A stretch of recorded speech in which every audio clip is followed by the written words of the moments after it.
Hey guys, it is day 18 of the Mental Toxicity Detox Challenge, and I want to talk today a little bit about spring cleaning. Yeah, it's about that time, guys. We're just about 2 weeks away from spring forward and spring break. Like, it's really here, guys. And spring cleaning and spring in general is a time where things start fresh and new and they grow. We're looking back and reflecting at things. If we're looking at business stuff and we're looking at our first quarter and we're tweaking our plans and moving forward to bigger and better, right? We're ditching old things that never worked or that didn't work, right? And that's the time. That's what spring cleaning is about as well. We're ditching things that not necessarily didn't work, or maybe they didn't, but they're also we don't need. There's a lot of space that we need to get rid of. We need to declutter, and a lot of times we're thinking about space that these things that we have are that we're holding on to. They're taking up physical space, but it's not only physical space that these things are taking up, they're also taking energetic space in our lives.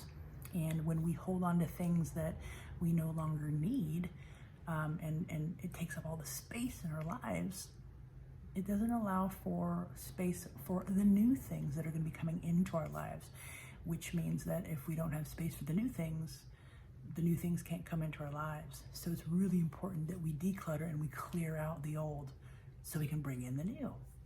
I just wanted to speak on this article that I read actually earlier today. I shared it in one of the Facebook groups that I'm in, and I spoke with a colleague and a friend about it.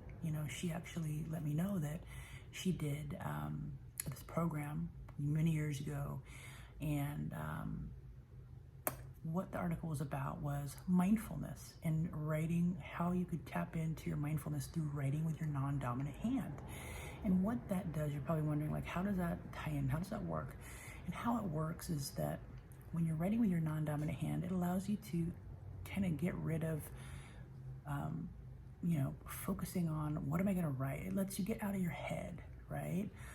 It's kind of like, breath work and focusing on your breath and getting out of your mind and just focusing on your breath rather than, thinking about whatever you're thinking about that's cluttering your mind.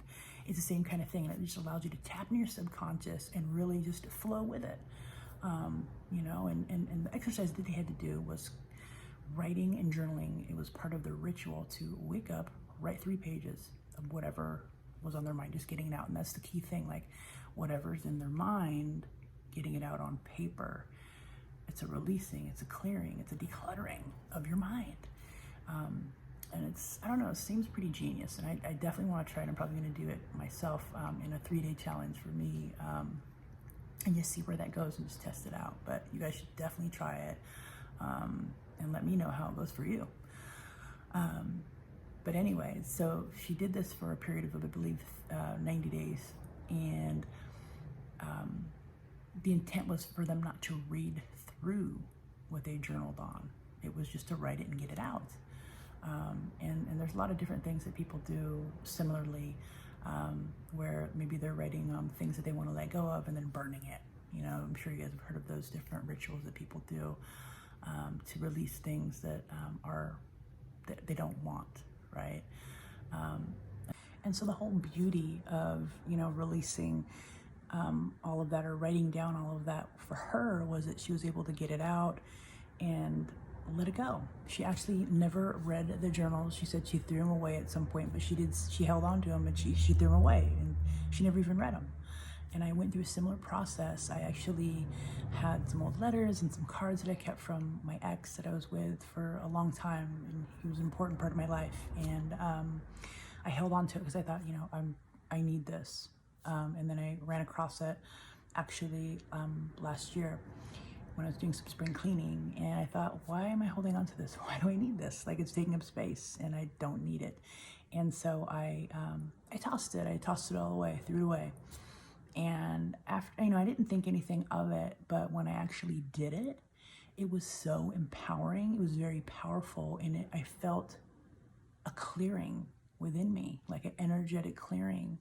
And I totally recommend it, you guys, to spring clean, and let go of things that you're holding on to that is taking up space physically and energetically, lot of times, we're thinking of spring cleaning and it's just like getting rid of old clutter and things that, we want to get rid of. We're just trying to clean up, right? And that's what we're doing essentially with our lives.